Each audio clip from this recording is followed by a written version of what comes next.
waiting for the slides to come up, but before that, a quick story about Andrina, the previous talk.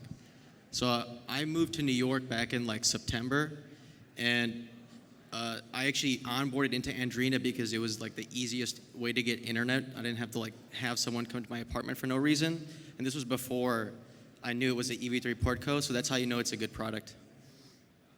So the thesis of our company is that we live in a world with a poverty of verifiability. What I mean by this is very simple things about our lives in both meat space and digital space are impossible to prove in an adversarial decentralized context, right? Things like where do you work, what your energy bill is, what kind of a car do you own. It's impossible to prove these things. And furthermore, if we can solve this core issue, you can actually birth new marketplaces like from scratch, like high cash flow markets. And just to quickly define what we do is allow for zero knowledge proofs over HTTPS APIs.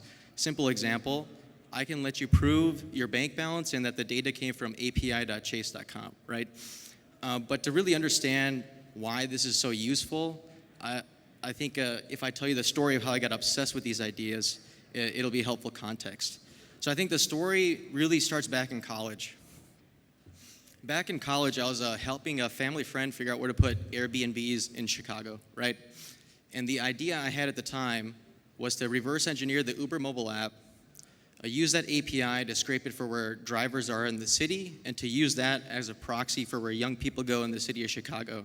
It was pretty successful for a small operation, and I remember thinking at the time, the APIs behind the web apps and the mobile apps that we use every day are like a gold mine, if only we could composably build on top of them, but at the time I couldn't think of a scalable business model. Fast forwarding a bit, so I was actually an early engineer at Demo. It was like one of the biggest DePIN projects, and just to define it, it's a decentralized car network. We incentivize users with a token to connect their cars to a decentralized network. I got to work on a hardware device that we sold to users that they can plug into the diagnostics port of their car. And zkTLS was an early idea I had at Demo to try and like speed run getting users into the system. What I realized is if you have a newer car, usually it's going to have a mobile app, and it'll show you some basic data in the app, right? Like the VIN number, the location, the charge, how much gas is in it, some simple stuff. It's being updated, so I know it's served over HTTPS. I know how SSL and TLS works. Maybe there's a way we can tap into that TLS authentication and like notarize it and then work with that data in a decentralized context, right? But to be honest, my thinking at the time was pretty simplistic. And as I left Demo, I was trying to identify like a core problem in the space that I could like help solve. And the hardest thing to see in life is the thing that's not there, but if it was there, it'd make your life a whole lot easier, right? And the thing that I had identified was this property of verifiability. Like I ran into this issue a lot during my time at Demo, where a lack of verifiable data makes the engineering of decentralized networks a whole lot harder, right? And so I was choosing to go into pure ZK or decentralized identity. And career-wise, I probably made a mistake, although my thinking at the time I think was correct and is actually correct until this day, where ZK actually requires verifiable data as an input, right?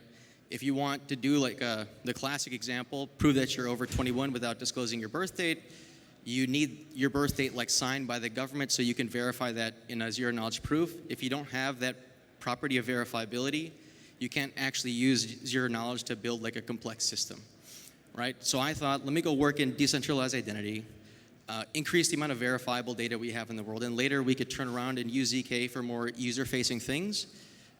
But working in that industry, like in the world of verifiable credentials, what I realized is that that model is ultimately doomed to fail because it assumes that you have cooperation from the people that have the data that you want.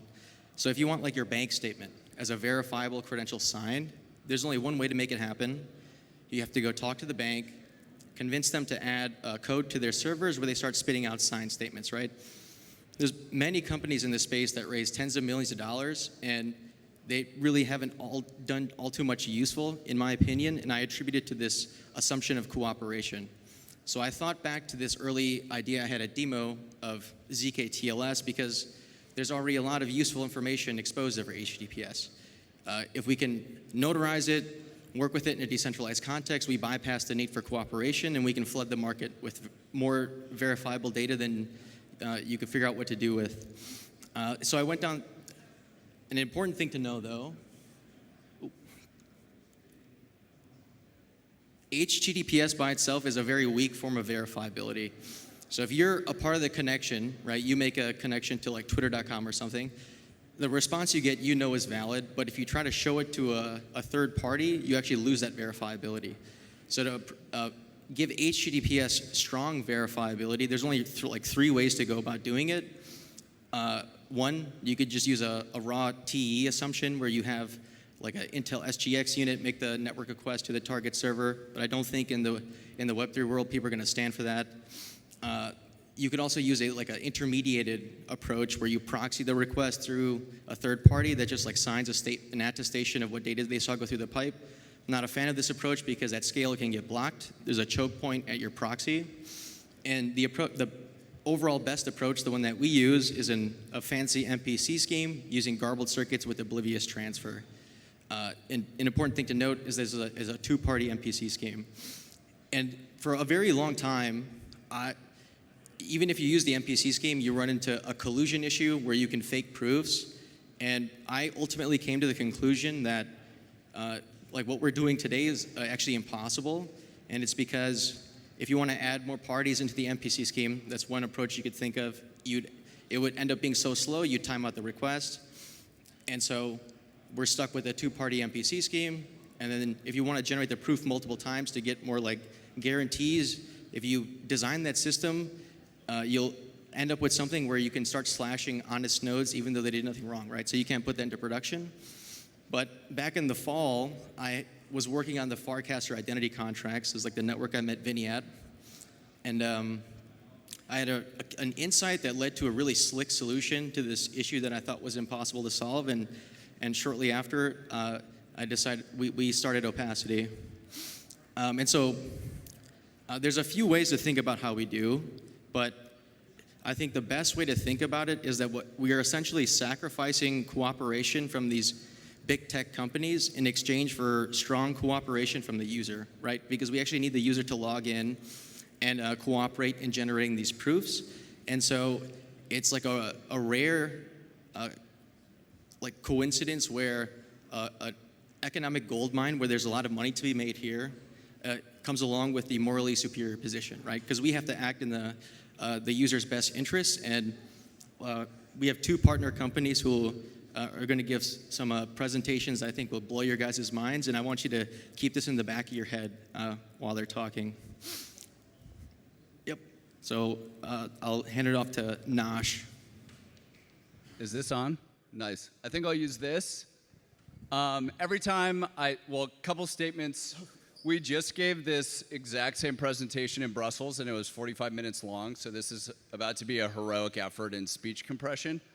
But every time I do this presentation, I realize that really what I'm putting together is a big advertising campaign for Opacity Labs. So Aaron, you're very welcome back there. How does this thing work, Hersh? The green button. Green button. No. Okay, so I'm the CEO of Nosh. We build crypto economic and networking infrastructure for decentralized marketplaces. What we're really known for is decentralized DoorDash. That's the simplest 2 words that I could deliver that message to you in. Nosh is sort of this canonical crypto story of disintermediating unnecessary incumbent middlemen in between 2 peers in a transaction. We were working with a bunch of highly dissatisfied restaurants in Colorado a handful of years ago. Grubhub was doing some lower middle market acquisitions of smaller delivery companies, and when they did that, they hiked the commissions that they were charging to restaurants to 35% per order on average in northern Colorado, so which is about quadruple a restaurant's average margin. And so we got a bunch of restaurants together to essentially build a user-owned alternative to incumbent third-party delivery marketplaces, which worked extremely well. We've had over 130,000 unique users who have placed an order on Nosh, and this year we'll place our 900,000th order since operating. And we stumbled into crypto and realized that really the way to scale the benefits of locally owned, user-owned networks is by building shared infrastructure at the protocol level. And an example of how horrible this problem is like this is a restaurant we were working with during the pandemic that paid 58% of their monthly bill to Grubhub, which is, I would consider this to be absurd. And so you might be asking, okay, this problem is huge. Incumbent marketplaces are unnecessary in the world of crypto economic protocols and distributed systems. So why is nobody working on decentralized Uber?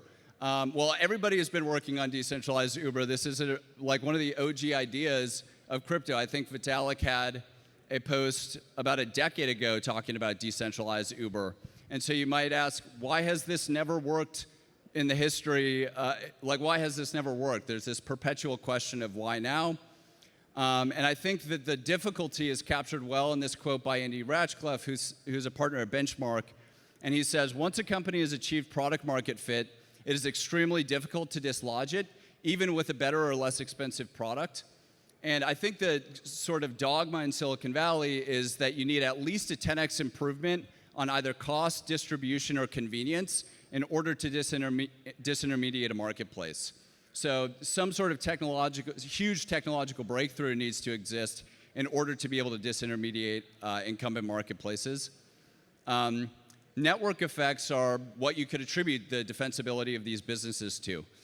They account for 70% of all the value created by technology companies since the internet began, and that's like the power law of all power laws, in my view. It's like technology creates an asymmetrically large amount of value compared to other industries, and even within technology, the vast majority of value accrues to network-based products. So the answer to why it's difficult to break through these marketplaces because of network effects. And this is like the slide everybody should take a picture of. zkTLS undermines the prevailing wisdom that network effects are a defensible moat at all for incumbent marketplaces. And so I'll tell you why I think that's so. When I met Hersh, we were talking about how disruptive these ideas were. We were like, there's trillions of dollars in economic implications underneath these 5 letters of zkTLS. So the question we're asking is, what if instead of rebuilding networks, we can embed ourselves within the incumbent marketplaces and slowly migrate users away from them? And so tactically speaking, this is what zkTLS looks like to a user of our products. This is Nosh's driver applications. Drivers can sign in with DoorDash into the driver applications that they use, and this product immediately has relevance in an immature network state in any market. So it immediately solves the cold start problem by using zkTLS to authorize a driver in a permissionless peer-to-peer network. So same thing exists for the restaurants. And then when they sign up, we can pull their catalog from DoorDash or Uber and immediately broadcast it to any demand-side protocol-enabled client application to use that data in less than a couple of clicks. So we're just literally what they're doing is they're signing in, and we're just porting them into a permissionless interoperable network that has all the benefits you already know exist in permissionless decentralized systems. And this is all verifiable, so it doubles this opacity burning. The cold start problem no longer exists. And what this also does is we know that this user in a permissionless graph is now as real as DoorDash would have assumed that user to be.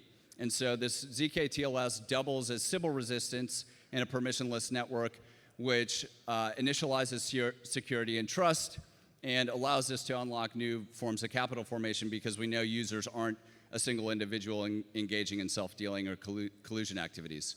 So zkTLS, I would say, is fundamental for breaking through or breaking down any marketplaces. We're working on disrupting asymptotic marketplaces like food delivery because we think the network effects of these marketplaces are relatively weak. And now I'll hand it off to Daisy. So I'm here to talk about KOLs, influencers, creators. I think it's a topic du jour, especially when we're talking about marketing. But we also look at it from a DePIN perspective. But in our case, we're looking at like the infrastructure and the network of human capital, which is, I'll give Mahesh credit for seeing that even before we saw it. Co-founder, CEO of Daisy, Ian Ettinger is also with me. He's a co-founder and chief product officer of Daisy. He spent a couple of years over and building the product over at Tubular Labs, which is like the largest audience data insights analytics globally. That's sanctioned by Facebook and also YouTube. And why Daisy is important from a zkTLS perspective is attribution is everything in terms of how we're thinking about it. I think in terms of what Daisy is that we're thinking about what can we do to actually make content go viral? I think that's obviously the holy grail. And so when we started thinking about the science and the art behind this, and when Ian and I were huddling, we realized that the proxy for success is no longer followers. And I think everyone in this room, if you've done some influencer marketing, you probably have tried to find someone that has the most followers, and you probably have seen very little to no results in terms of conversions. Because we know that the proxy of success has changed and shifted to actually engagement. And so for us, we really want to harness the power of a creator collective or our creator-powered network to be able to access not just the creators, but also their audiences, which actually increases the efficiency of a branding campaign. We kind of compare this to like Wi-Fi boosters. It's not coincidental that Helium Mobile is one of our clients, but in the case of Wi-Fi boosters, it expands the signal. Just like a creator, they speak to an audience. They speak to an audience of viewers. Those viewers are also creators. So if you actually are able to enable creators to actually get rewarded for engagement, a comment, like, and a repost, it expands that signal. And so what we're thinking about when we talk about the creator power network is that what if we actually incentivize the creator to be able to engage with a branded post on TikTok and Instagram? What if we pay them $20 for a comment? What if we pay them $100 for a repost? And that amplifies that signal. So you kind of create this flywheel of the creator side, because not only can they do it for brands, they can also do it for themselves to also help grow their audience. So everybody wins. Brands wins because they're able to increase their efficiencies, they're able to get amplification where they can't get amplification. We all know in this room that once you post something that you lose control. We want to change that on Daisy. And this creator power network will be powered by a token at some point, where we want to create incentives and rewards for both creators and for brands to unlock certain cohorts within the Daisy network. This is what the product looks like. It's live. We've been live for a while. And this is from a creator point of view. So in this case, attribution and being able to create cohort metrics, leveraging like Opacity's TikTok API and other APIs to verify attribution is what makes these campaigns work. So in order to source a creator collective network, in this case with Aquifer, you have to identify their interests, you have to identify their content styles, you have to also identify what they've done in the last few months in order to actually get engagement. So we do that all kind of algorithmically, and we're able to find that audience, that cohort, and verify that particular attribution of that cohort to run this campaign. So in this case, if you look at that third screen, we're actually feeding the creators comments. So in that case, Aquifer has helped us design those comments, and they actually get notified to say you get $50 for actually commenting on a post. And this is one of the ways that we see acceleration and amplification on TikTok and Instagram, and YouTube Shorts and Snap will be next. But what if you also got paid for like $150 for a repost or a share? We've also seen success as well. So what does success look like? Here's 4 examples. Everyone knows that song, I think, Shabuzi by now, a bar song. We actually took this when it had like 5 music creators on TikTok. And everything you see here is that you see J-curves, which is really what we love, because we're able to amplify those posts. In the case of Shabuzi, we were able to amplify and get 40% increase on views. This is all within a 24-hour period. In the case of Tari as an L1, we were able to not only boost their content, but also they went from like 0 to 30,000 followers on Instagram and also on TikTok. Again, also within 24 hours. I love the one on the bottom right because this was a post that sat stale for 6 days, and then we boosted it and went from 50,000 views to 250,000 views within 24 hours. This is also what success looks like. We're a 5-month-old company, and as of yesterday, we actually hit our first million in terms of an ARR perspective. We have about 1,500 creators that we're onboarding, that we have in the system today. We're onboarding about 100 a week. But the important thing there is to authenticate them and to verify their attribution, again, by way of zkTLS. And our pipelines continue to grow. Our campaigns are continuing to grow. We're fortunate to be working with some DePIN companies to date, Spexy, Demo, and also Helium Mobile. But we're very excited about where this is headed. We want to be there to help every brand, Web 2, Web 3, to not just amplify your creative and create amplification around viewership and engagement, but also be able to convert that into installs or sales. So that's Daisy. I appreciate you guys listening in. Thanks.